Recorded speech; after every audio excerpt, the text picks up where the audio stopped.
behind, so let's jump straight into episode 2. Stormborn.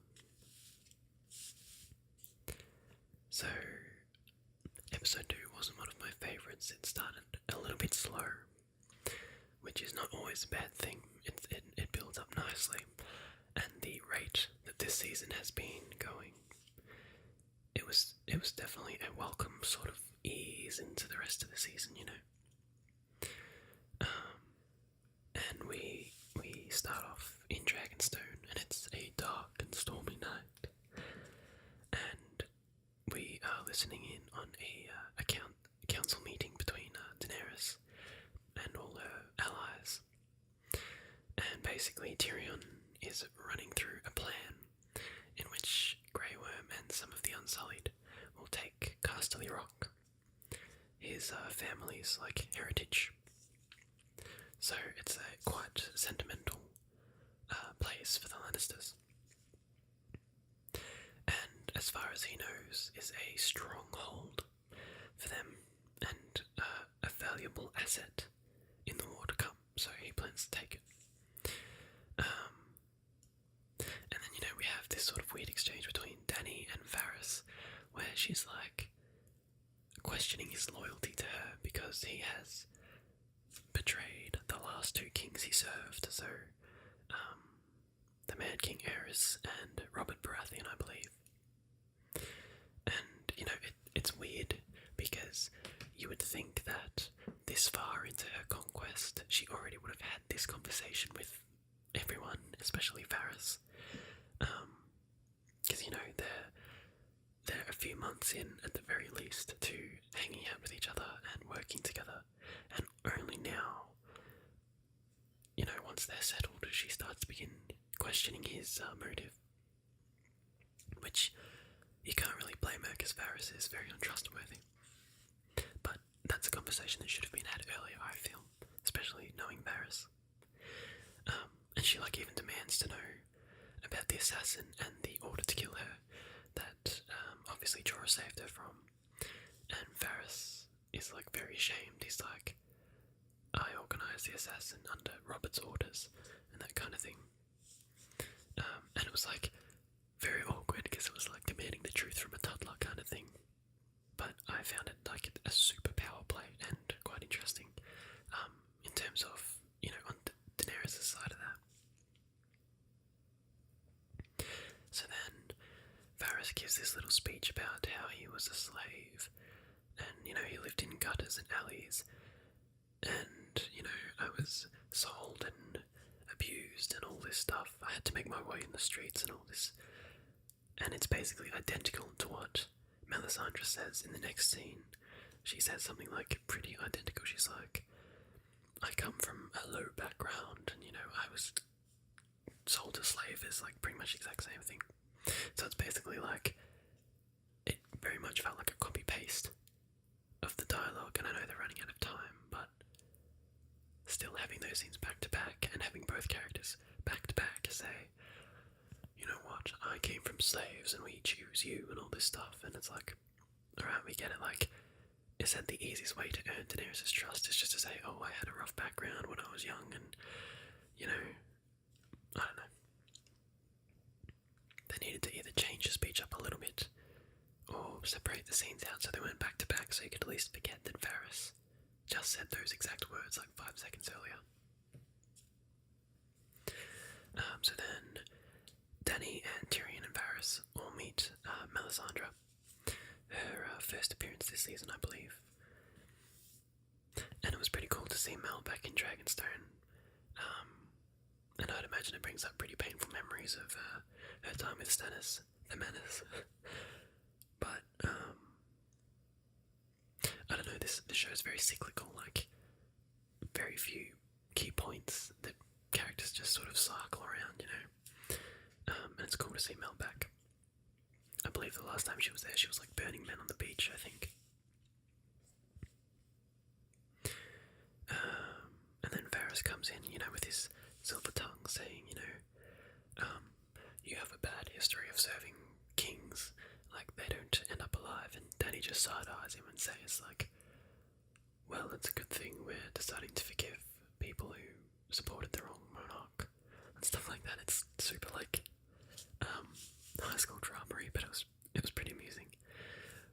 But like, we just had a conversation where Dany's going to burn him alive if he betrays her, and he has the, well, I was gonna say he has the gonads to say that to Mel, but we all know he doesn't have that because they were burnt, I believe. But yeah, I don't know, he's very quick to judge for someone who just got out of a scolding himself. And yeah, Dany's quick to put him in his place, which was amusing. So then we hear the prophecy of Azor Ahai, or what was it? The prince or princess who was promised. And it's like super convenient that all of a sudden that the Valyrian prophecy that noun has no gender in High Valyrian. So all of a sudden it's not the prince who was promised, but it's the prince or princess. And it's like, well, isn't that convenient? Kind of shoehorning the prophecy in there. Like, I'm not saying it's definitely should have been a prince or a princess, but it's like, oh, it's very convenient that they just so happened to prophesize with a noun that has no gender. And you know that Missandei knows that, and that you know Mel was constantly with men and is now like with Dany. I can't even remember thinking about it now. I can't even remember how Mel found out about Dany or why Mel would be approaching Dany. So that's interesting. I must have missed something on my rewatch. She all of a sudden just sort of turns up at Dragonstone, as far as I can remember. And then we have a bit of when Mel tells Dany about Jon Snow. You know, invite him to Dragonstone, let him tell you what he's been through. I love the mutual respect between Tyrion and Jon. And you can sort of see them on both sides of the coin, you know, sort of defending the other to anyone who would question them. And like, they're two of my favourite characters, so when they're sort of broing out, it's like, yeah, you go guys. And there was something interesting I picked up. When he's talking about Jon, Tyrion says the Lannisters executed his father. And it's almost like a third person way to talk about his family, like he's sort of distancing himself from them. You know, he doesn't say like we executed his father, even though he personally had nothing to do with it. I don't know, it seems very distant to me. Or he could have said like Joffrey executed his father, or you know, Cersei, my sister, executed his father, because it was kind of, I mean, it was Joffrey, but yeah, my nephew executed his father. But no, it was the Lannisters. So yeah, the distancing there is pretty interesting. Just because I believe there was a quote where he was like, no matter what, I will always be a Lannister and all this stuff, or like, my family, I am my family, or something like that. And now he's sort of like, yeah, trying to get away from the tyranny of Cersei. And then we have Dany like requesting that Jon bend the knee, like immediately, like, yes, I will invite him to Dragonstone and he will bend the knee. It's like, it was very like straight and to the point. She's very determined to have absolutely everyone bow down to her, and it's very like sort of dictatory. But and you know, like, Jon doesn't want to be the king. He says that numerous times, like, I didn't want to be your king. Yeah, like, you chose me and all this stuff, and he definitely doesn't want to be king of the Seven Kingdoms. So like, he's had a hard enough time being king of the North, and I just feel like he wouldn't have any issue allying with her as long as she's polite and he sees her to be a just ruler, because that's sort of like what his character wants, is just like a good ruler, not a mad king, you know, or a mad queen.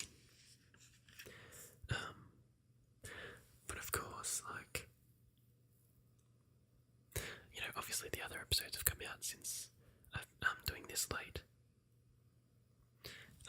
And like the biggest issue is that if he bends the knee, he worries that his followers will not follow his lead, will reject Dany and or himself, and then, not band together, and he doesn't want to lose the masses he's gone so far, because his main goal is still the White Walkers.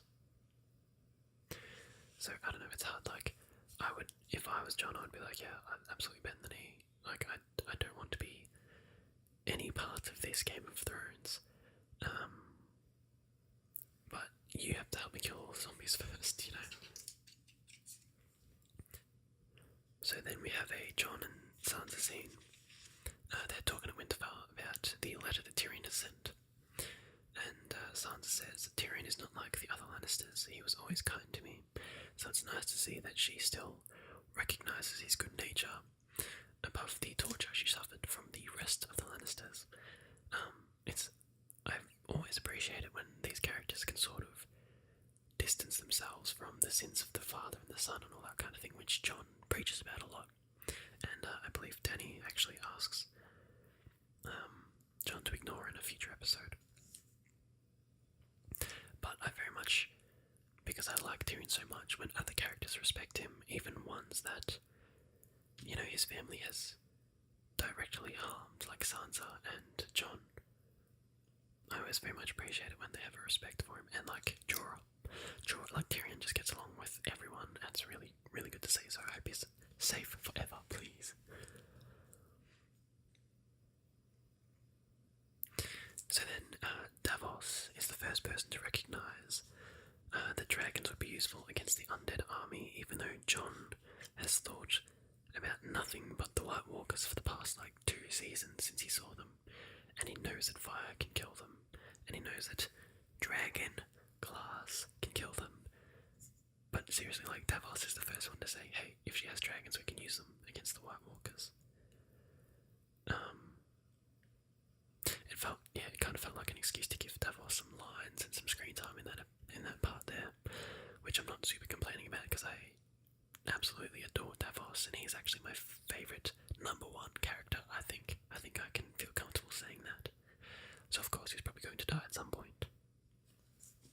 But yeah, I just thought it strange that Jon, has concerned himself with the White Walkers for so long, but not once did the thought cross his mind of, hang on, big fire-breathing machines. How can we use these, So then we have a scene where Cersei is meeting with all these sort of lords from the Reach, and where are they from? I think they're the Northern Lords. And she, in her speech to the lords, she dehumanises Dany, and she basically only refers to her as the Mad King's daughter, and it's all this propaganda stuff, sowing fear, as if she hasn't been acting more similarly to the Mad King than anyone else on the show. Cersei's been literally blowing up Seps with wildfire, and she has the gall to go around saying oh, the Mad King's daughter's coming, we better stop her. But of course no one else seems to notice this, so. And then when Randall Tarly, I believe, brings up let's have a look, the issue of the dragons, and Cersei just looks at Qyburn, and Qyburn's we are currently at work on a solution, and you're just oh man, Qyburn's got some magic or poison or undead brews cooking down there or something.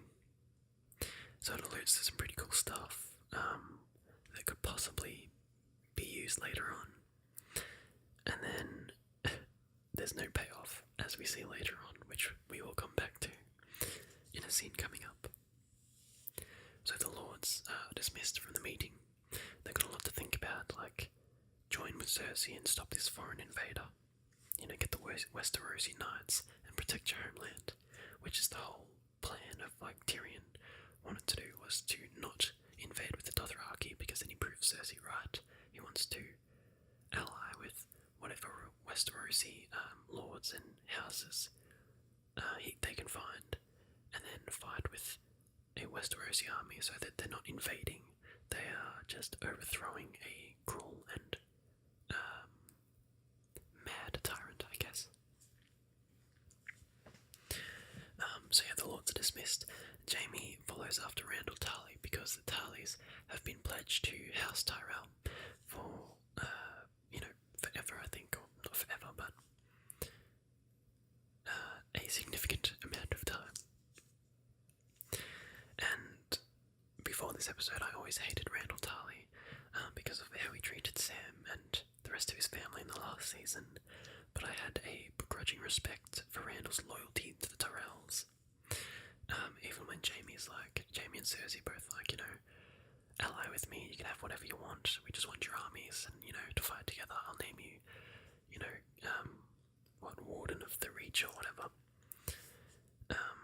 And I wrote down, I don't expect him to keep his allegiance to the House Tyrell forever, because I felt like something will break him and he'll join the Lannisters, or the proposition of being a Warden of the South will be too enticing. There we go, that's what he was given.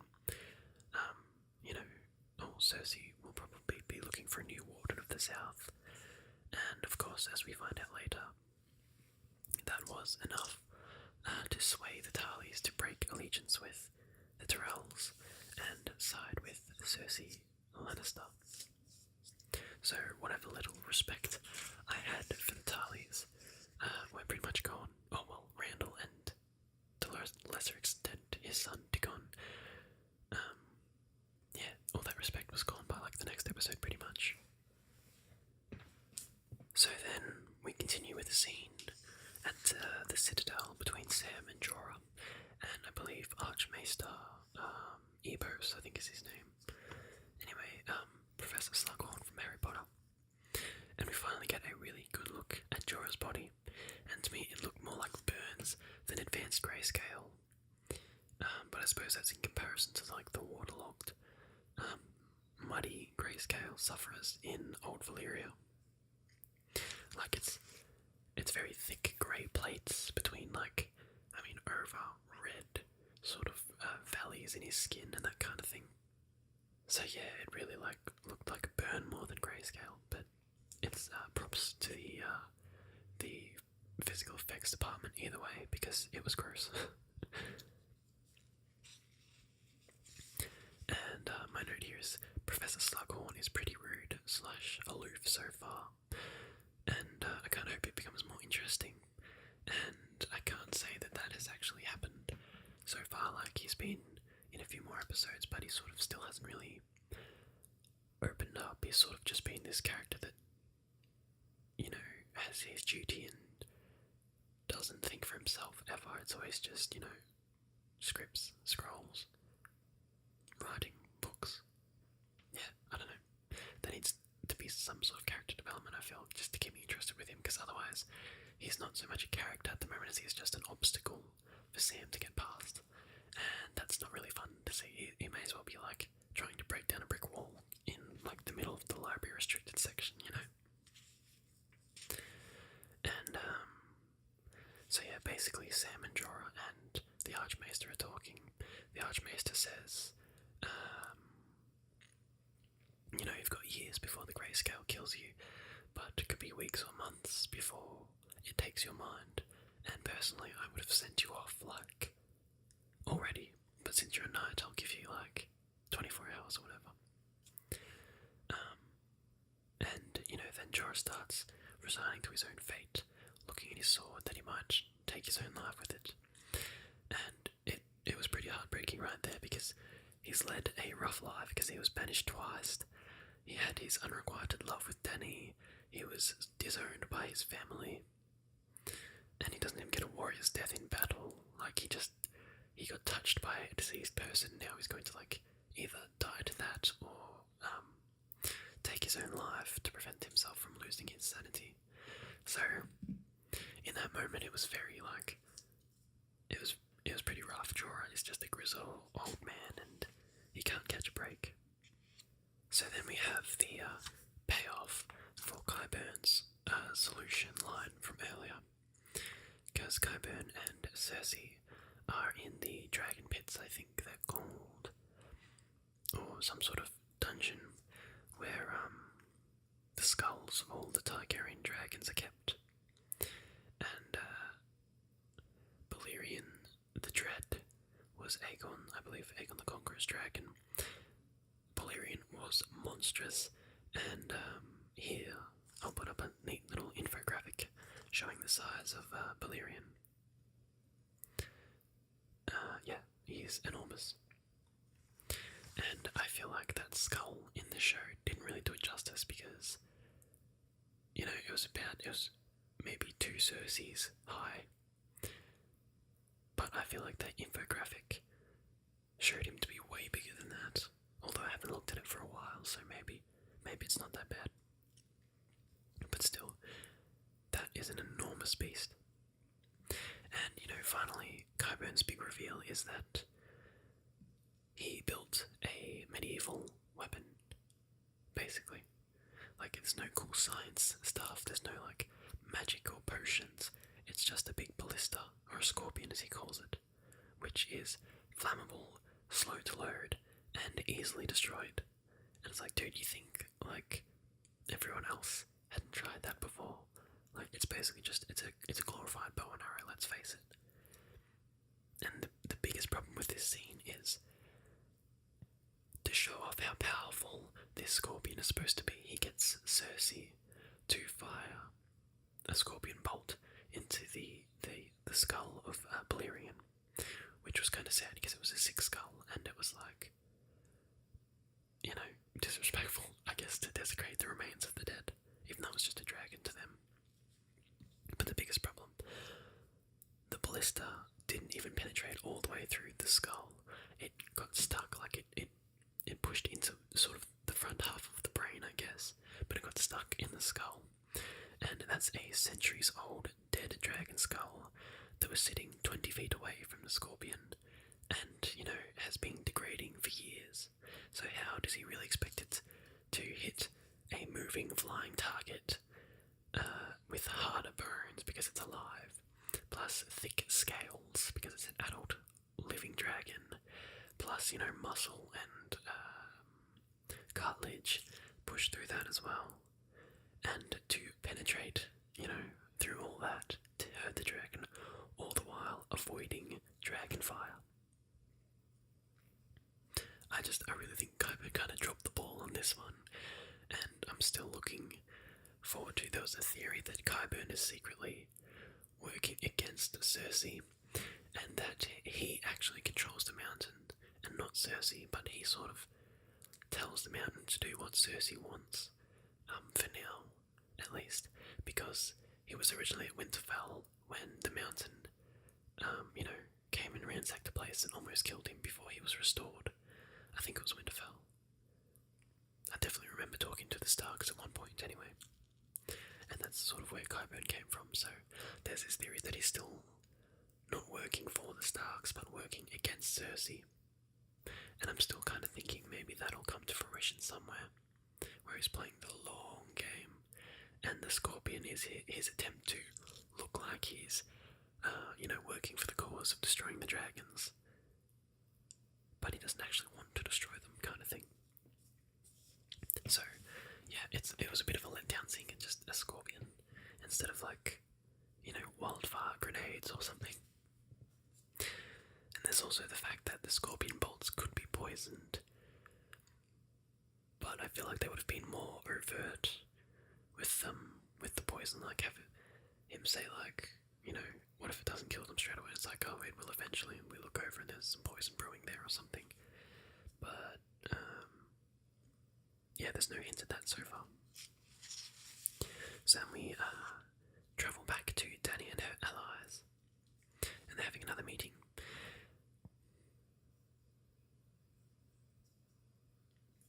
Okay, so this is the meeting where Tyrion reveals that the Unsullied will seize Casterly Rock. So I guess the first one there we're just talking about general, you know, ally stuff and, you know, Varys' loyalty and that kind of thing. So this is the meeting where they discuss that the Unsullied and Grey Worm will seize Casterly Rock. So that would have been cool. We could have seen a Lannister army versus the Unsullied battle, and it's been a while since the Unsullied really flexed. And of course, it's not quite how it turned out, but this is only the episode 2 talk, so we're going to pretend that we don't know that yet.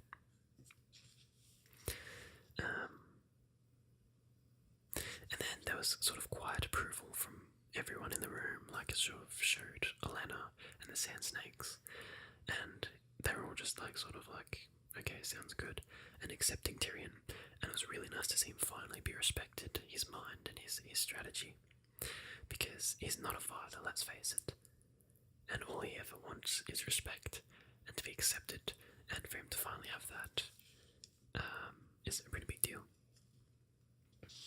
And then, yeah, again, it's a very important choice for Tyrion to attack his family's heritage. And then the scene sort of breaks off into a little mini Dany-Olenna conversation. And Olenna is giving Dany advice. I feel it's very dangerous advice though. She says, "You're a dragon, be a dragon." And like that's in terms of don't be a pushover, don't be a politician, don't forget who you are. You're a dragon. You're a conqueror. Be that conqueror. Be the force that finally overthrows Cersei. And it's very dangerous advice because Dany has sort of been, and it's been hinted towards, but Dany has also sort of been known to get very emotional and destructive with her choices. And telling her to give in to that is kind of like, turn to the dark side and let your hate flow through you kind of thing. And it could unleash a mad queen. So yeah, Olenna should, for the most part, be careful what she says in that regard. Normally she has good advice, but that was a bit like, calm down there, mate, you're gonna unleash something you don't know how to deal with. And then we have a gratuitous sex scene between Grey Worm and Missandei. And I felt like it either showed a little too much or went a little too long. Because normally sort of oral and otherwise activities are hinted at or suggested, or they're off screen, but you could pretty much see him doing it. And I was like, whoa, let's get back to the fighting. We don't have time for this kind of thing right now. We've only got 5 episodes left after this one. Ain't no time for snoo. Let's get back into it, please. Fighting and dragons and zombies. And the dialogue serves only to develop the characters so that we care when one or both of them are inevitably killed. More likely Grey Worm because he's a soldier. But as I was saying, right now I'm only interested in the main plot, the walkers, the political power. It's the time for developing characters is a bit long past, and I never really cared for the whole Grey Worm Missandei relationship. So yeah, I don't know. It's good for them, but also he's a eunuch, so how does that even work? But whatever.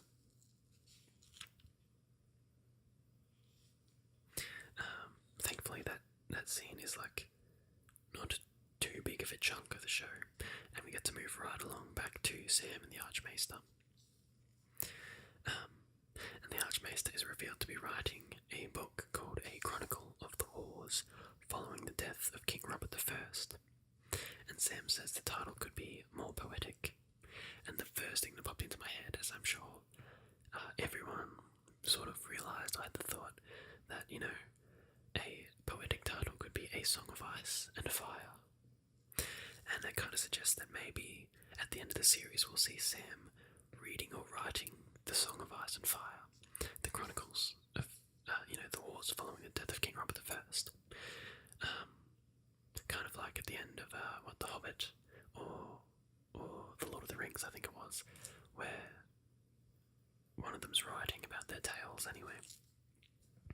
And, it's sort of like George R.R. Martin sort of writing himself into the story, because he's obviously the author. So yeah, I was like, I see what they're doing there, more poetic, like A Song of Ice and Fire is clever. And then Sam reveals that he's found 2 cases of curing advanced grayscale in the studies of Meister Pylos. But unfortunately, Pylos died from grayscale, leading to the prohibition of the procedures. So, it was going to be really cool to see Sam potentially curing Jorah, which is what a lot of fans predicted. So that was going to be really cool.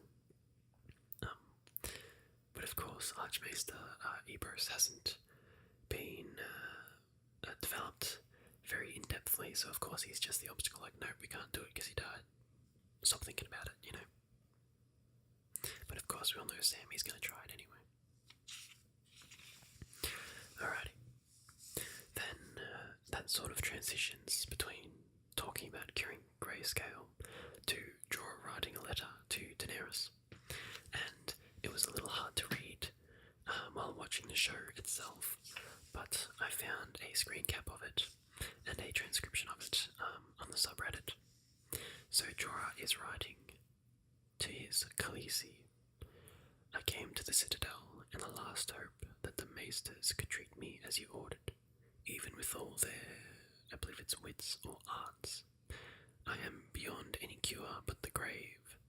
I have had a longer life than I deserved, and I only wish I could have lived to see the world you're going to build, standing by your side. I have loved you since the moment I met you, if there is a next life. And that's of course all he gets to write before Sam sort of interrupts him. So it's very beautiful. This man is hurting. He's had a rough life, and I absolutely feel for Jorah. Jorah's always been a character that I very much like seeing. He's made some questionable choices, and his love and pining can kind of get old sometimes, but he's a solid fighter and very loyal. And of course I like the actor, and his voice, he's got a gravelly tone that's just fantastic. So then Sam enters with his experimental concoctions and treatment, and poor old Jorah gets carved up. So the treatment that Sam does is removing the grey scales, or the infected flesh, the stony flesh, and basically just that whole thick layer of skin on the outside to leave just red raw exposed muscle and pus. And then applying a poultice, kind of like a gel or a concoction over the top, and hopefully that will cure it. I was expecting it to be really satisfying seeing grayscale removed. I thought it would be crispy and crunchy, but it was just grey dead skin, and it was a really pussy and sloppy mess, a really blistery sunburn. So that was kind of disappointing. I really wanted to see some cracks of the scales coming off or something. And my prediction for this episode was that the first treatment would fail, and all hope would seem lost. But something to do with Dragonglass will cure Jorah, because of the book that Sam was reading that said that Dragonglass could be consumed to treat various illnesses and diseases. But of course, my prediction was wrong, which is a bit upsetting, but we can talk about that in the next episode. And then the transition to the pie in the end was disgusting. I was I didn't see the cut initially. I must have blinked or something. It was very clever and well done, but yeah, it was going from him sort of diving into Jorah's pus body into someone cutting into a chicken pot pie or something, and just having the sort of white sauce come out. I was this is rank, why are they showing it in such detail? But it was a very clever transition between scenes, and after I realised I sort of got punked, I was oh, okay, I respect that, I'm not even mad.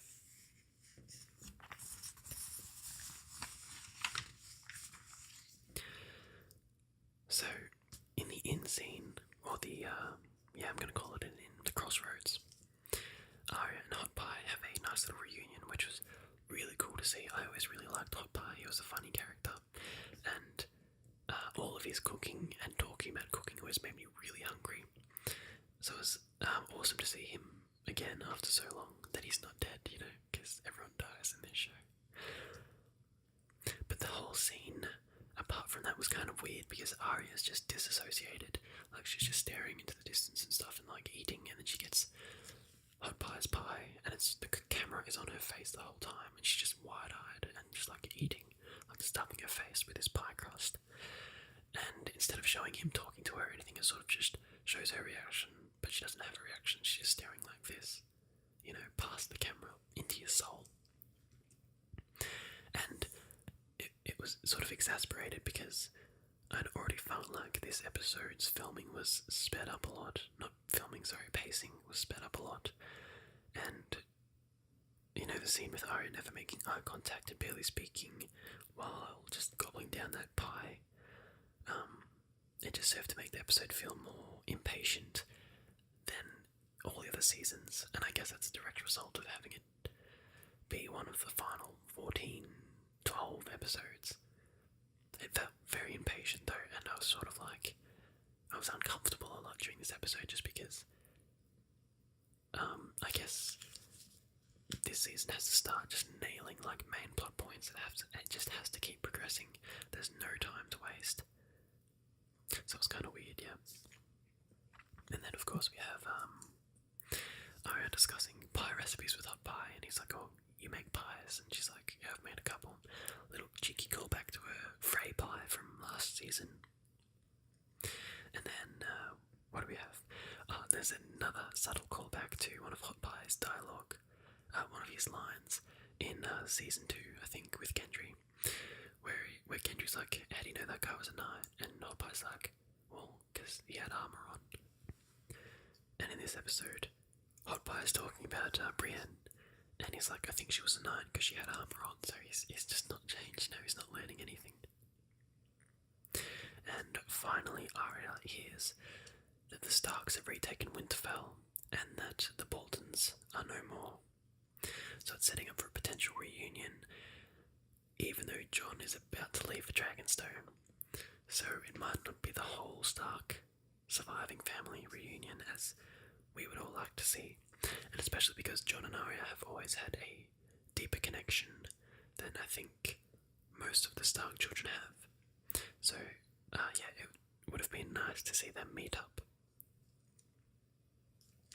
And I'm kind of hoping we never see Hotpie again, so that we can assume that he lives an average life and isn't brutally murdered in the wars to come. But yeah, I loved that whole scene, and actually watching her chow into that thick, like, golden pie crust just made me starve, to be honest. So Arya decides, instead of going to King's Landing to take out Cersei, which I'm sure will go so well when she finally decides to head down there, Arya decides to head back to Winterfell to regroup with her family, which I think is the better choice.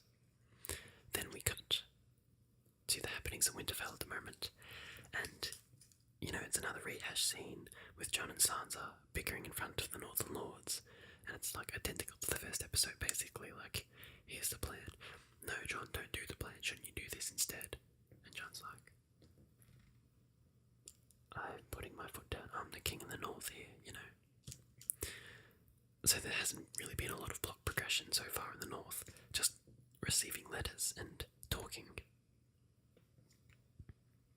And Sansa has a line, they're fighting about Jon going to meet Daenerys on Dragonstone, and of course Sansa's like, "Oh, it's a trap," and the Lords are like, "The king in the north should stay in the north," and all that, and Jon's like, "Bruh, we kinda need an ally, we need these dragons, you know, we need an army." So then Sansa has an interesting line, "Have you forgotten what the Mad King did to our grandfather?" Which is an interesting line because it's in regards to an event that sparked Robert's rebellion, you know, and that along with sort of Lyanna Stark's kidnapping. But we haven't actually seen much about this in the show so far. So it turns out that the Mad King Aerys burned Ned Stark's father alive when he came to pay the ransom for his son / Ned's brother, Brandon. No, wait, Brandon might be his father. Let's have a look. Nope, didn't get their names because I suck. But yeah, basically, Ned Stark's father was burned alive when he came to pay the ransom for his brother, who then the brother brother choked to death trying to rescue their father. So it was kind of like a saw trap kind of thing where he killed them both and, sparked a rebellion. And I'm kind of hoping we see this in a brand vision coming up. But having just seen the most recent episode, it's starting to look more unlikely because there would have been a good parallel to see between something that just happened and that event. So yeah, it's kind of looking unlikely now. But they did, I believe, shoot a scene for it, but they only sort of showed footage in it for a trailer for the first season, even though that scene was never seen again. But yeah. And, John's like, yeah, of course I haven't forgotten what they've done and all that kind of thing, but he's like, she's our only hope, like, we don't have enough men to fight the dead, and all that kind of thing. And then, of course, we have, that elderly man from the Vale saying Targaryen cannot be trusted, and it was interesting because he's saying that to an actual Targaryen, John, but of course no one knows that. But there's so much, like, now that it's been revealed that he's a Targaryen, there's so many, like, offhand comments and clues and imagery setting up that he is, and it's like, alright, we get it, like, stop beating us over the head with it, It was way more interesting when it was subtle and clever, and now it's all just sort of these offhand comments where it's like, oh yeah, by the way, he's a Targaryen. So, yeah. And as much as I don't like Lyanna Mormont, at least this time she was speaking out against Jon's plans instead of, universally supporting him, which she has up until now, I think. She's always saying, like, nah, he is my king and I will follow him to the end of the road and all that stuff, but she's like, no, the Northern King needs to stay in the North. So it's good to see she's not just a yes man, she has sort of her own thoughts, I guess, and brain. And of course we get the cliche, you crown me your king, I never wanted it.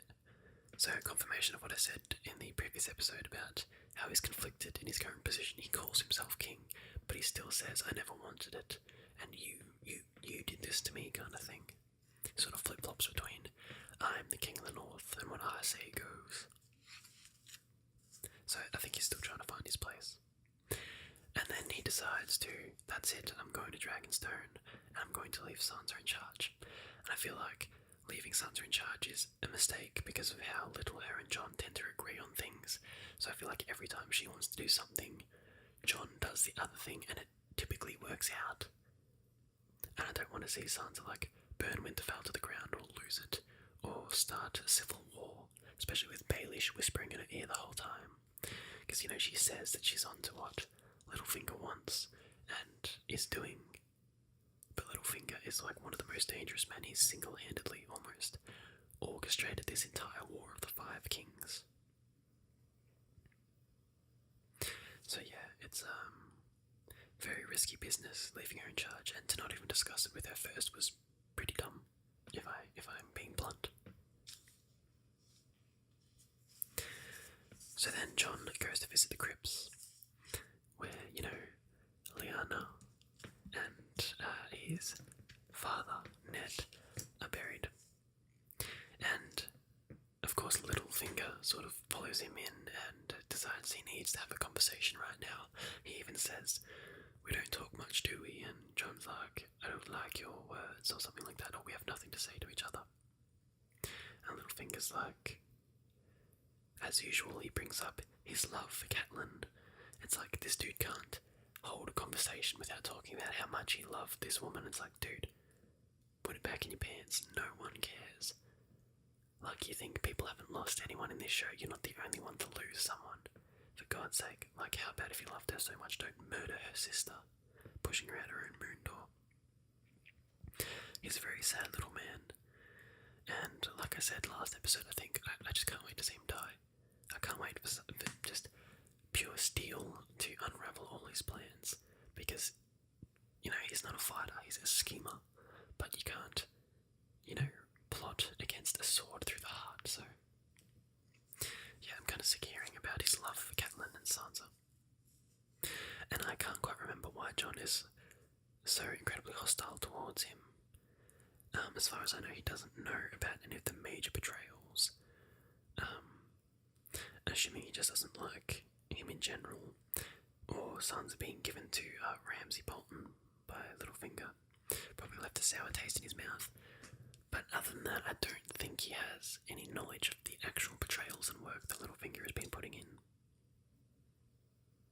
But we have a nice little parallel of Ned joking Littlefinger in season 1, and now Jon joking him as well. Like, Littlefinger just loves antagonising the Starks and getting choked out for it. Maybe he's just a glutton for punishment. And I'm not exactly sure what Littlefinger's game plan is in the crypts. Since the show sort of departed from the books, it feels like he doesn't exactly have an agenda anymore. Like, you know he's a bad dude and he's looking for opportunities, but it's unclear what exactly he's trying to do. Just so chaos, I guess. Because it's like talking to someone who already doesn't like him, and he decides to talk about how much he loves this person's mother and his sister. Like, he's going for the double whammy here, in front of the remains of his deceased guardians. Like, where have his wits gone? Yeah, I guess there's just no good written material to base his lines off anymore. And it kind of feels like they don't know what to do with him. So I really hope he kind of picks up in the coming episodes, and he's eventually killed by this season. Because I feel like Littlefinger doesn't have a long-term purpose anymore to the show. I feel like he's sort of just a sort of mini boss, if you will, and that he's going to probably not make it to the end of this season. I just don't see him being a big player in the series to come.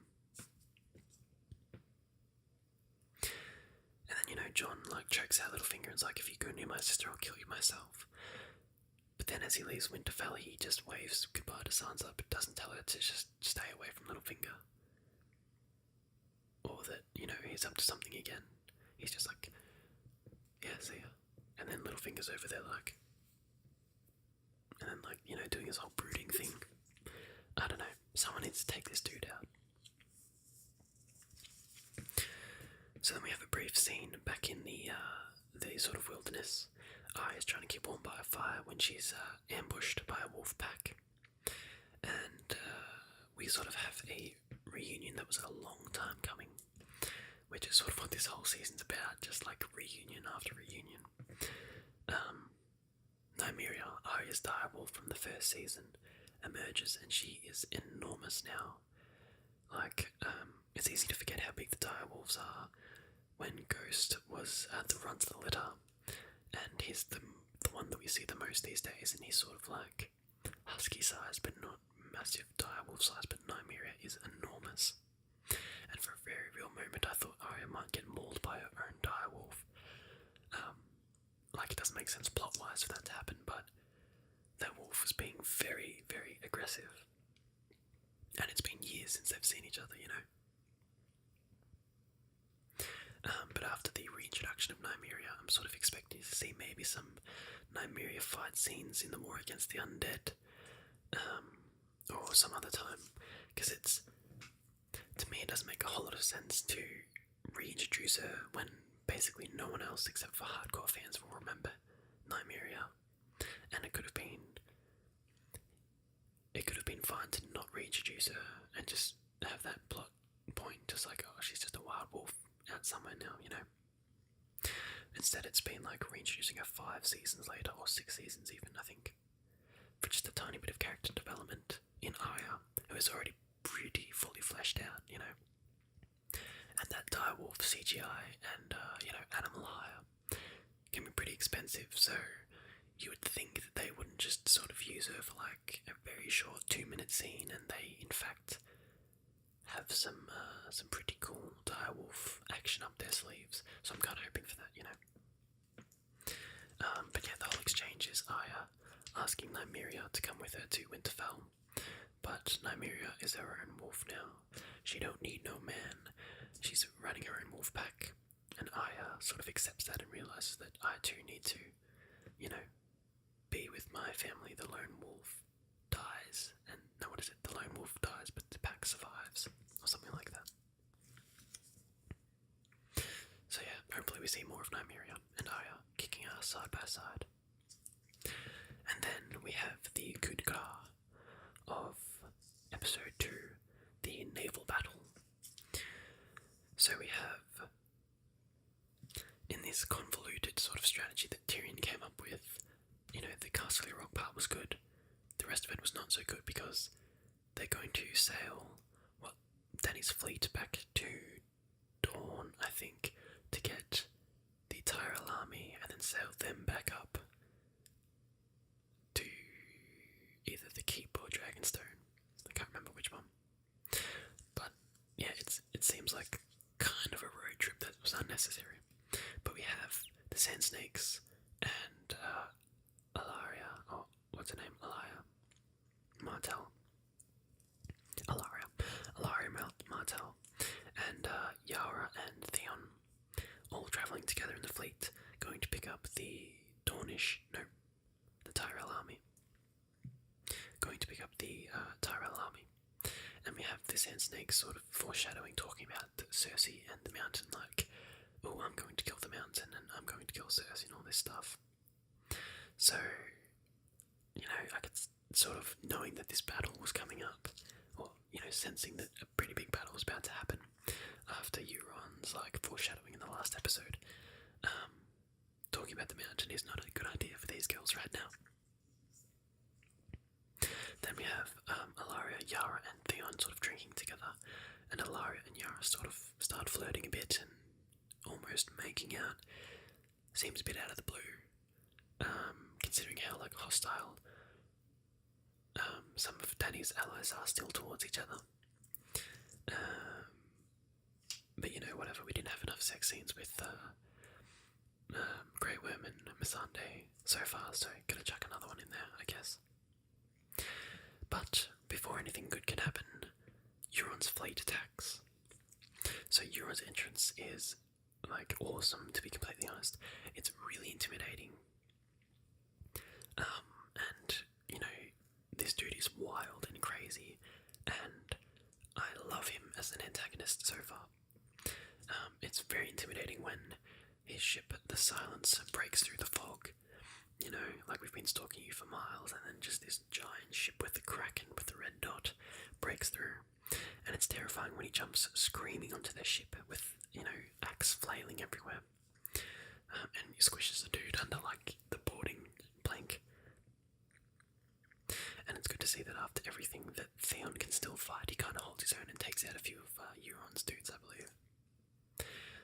And then, we've just got some fighting back and forth. And, Euron's got the advantage because he caught them by surprise, and he's blasting their ships with fireballs and all that good stuff. And then, of course, we have the Sand Snakes trying to fight one of the, leading antagonists. So secondary characters going up against a pretty primary antagonist. Then they're probably not going to come out of this one looking too good. So I was honestly surprised that the two Sand Snakes, Obara and Whip Girl, I can't remember the other one's name. There's the one with the spike, the one with the spear, and the one with the whip. They tried to fight Euron. And I'm surprised they lived as long as they did, because spears and whips are just some of the worst choices in weapons, especially for close quarters combat. If you get past that spear's head, you're basically in range to kill them. What are they going to do? Bash you with a blunt stick? They can't get that spear back in time to kill you, And a whip's just an all-round bad weapon choice. I don't think you can really kill someone with a whip. Well, not the way she was using it anyway. Especially against swords and axes. So their deaths were kind of overdue.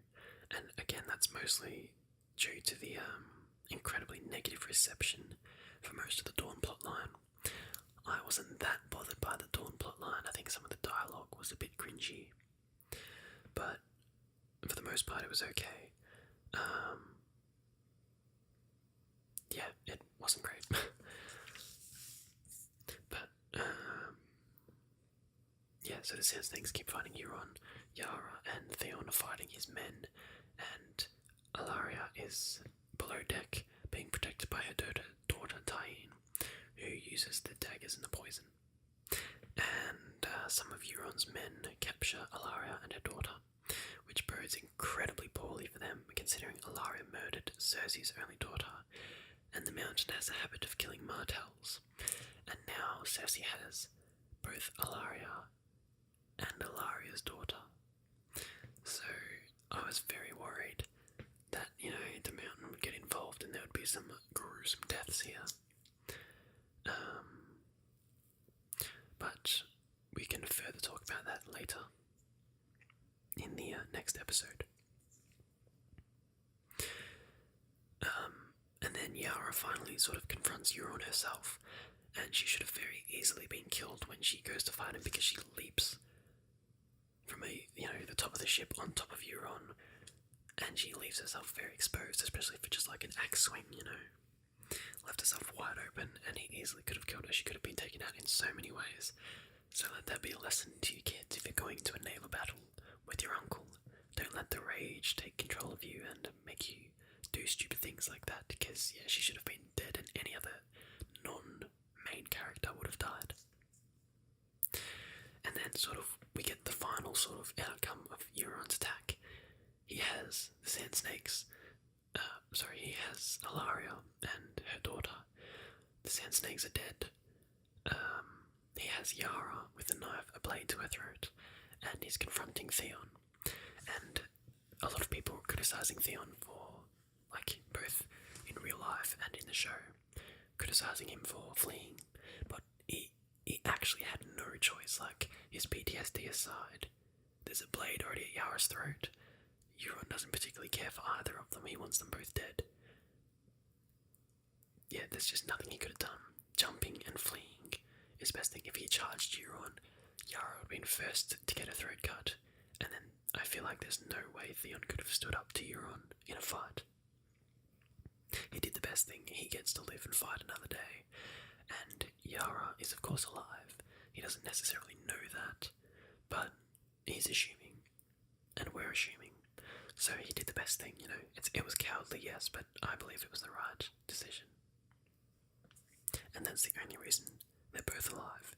If he had a charge, Euron would have had no choice but to cut Yara, so she wasn't a liability in the fight against Theon, And as much as I didn't really, I wasn't that attached to the Sand Snakes, but I always hate seeing the corpses of, allies and good guys desecrated in shows and movies, because, the Sand Snakes were hung. The whip Sand Snake was hung from the front of the ship by her own whip, and the spear Sand Snake was mounted on the ship's front on her own spear. And it reminded me of Robb Stark when he was murdered at the Red Wedding. His body was decapitated, and his wolf's was decapitated as well. Grey Wind was decapitated, and his wolf's head was stuck onto his neck. That was the worst part of the Red Wedding for me. Seeing them die, I was like, oh, that's super grim. But then I was most affected by seeing his desecrated corpse afterwards. It's icky, I don't like that. So seeing this sort of similar thing happen to the Sand Snakes was pretty rough, even though they weren't obviously as important as Robb Stark. So that's how we end episode 2, with Dany's fleet attacked, Arya heading to Winterfell, Jon heading to Dragonstone to meet up with Dany, Littlefinger doing Littlefinger things, Sansa in charge of the north, Sam attempting to cure Jorah, the Maester being an obstacle as usual, Cersei doing nothing much particular, just giving a sort of bitchy speech as usual. And yeah, that's where we are for episode 2. So there's a little bit of cool trivia here. Euron's ship is named the Silence, and his crew is made up of men he spares when attacking other fleets. He cuts their tongues out so they can't mutiny or talk back. And you can see one of Dany's troops having their tongue cut out in the middle of their fight. So it kind of looks just like torture, but there's a bit of lore in the books that says that. Actually, Euron's a really cool character in the books. You should watch Old Shift X, his videos on YouTube. They go into way more depth about the books and that kind of thing than I can, since I haven't read them. But Euron is a scary dude in the books. But overall, the pacing pacing felt weird in this episode. Like I said, they're trying to get everything done, so I think we're all used to having the seasons just very slowly trickle main plot lines out, instead of having it all like laid out in a solid 50 minutes of episodes, you know. Arya scene with Hotpie was kind of weird. That kind of threw me out the most, you know. Like, took me out of the immersion the most. I personally don't understand what the artistic choice was for the way that scene was shot. If you have any thoughts on that, let me know, because yeah, I think I don't get that scene, why she was all aloof and that kind of thing. And yeah, there are some dangerous times ahead for Arya and Tyrion. I know I've been asking for the Mountain to do something all season, but this is not what I meant. You know. Yeah, love Euron as an antagonist. He gets better every time I see him. And Jon and Dany will finally get to meet after all these seasons. So yes, a lot of interesting episodes coming up. Of course, this is a bit late, so by the time this goes up, episode 5 will be out. But the following episodes of A Whisper of Ice and Fire will hopefully come out within the coming weeks, and we can catch up for the upcoming episodes. But yeah, so far, enjoying the season. Episode 2 was sort of not as enjoyable as the first episode, and the pacing felt a bit weird, so hopefully in the coming episodes we see that rectified. But thank you for joining me for a Whisper of Ice and Fire. I hope you guys are enjoying this show as much as I am. I can't believe we only have one season left after this, basically.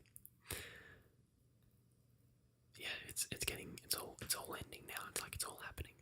So I'm very, very nervous and very anxious.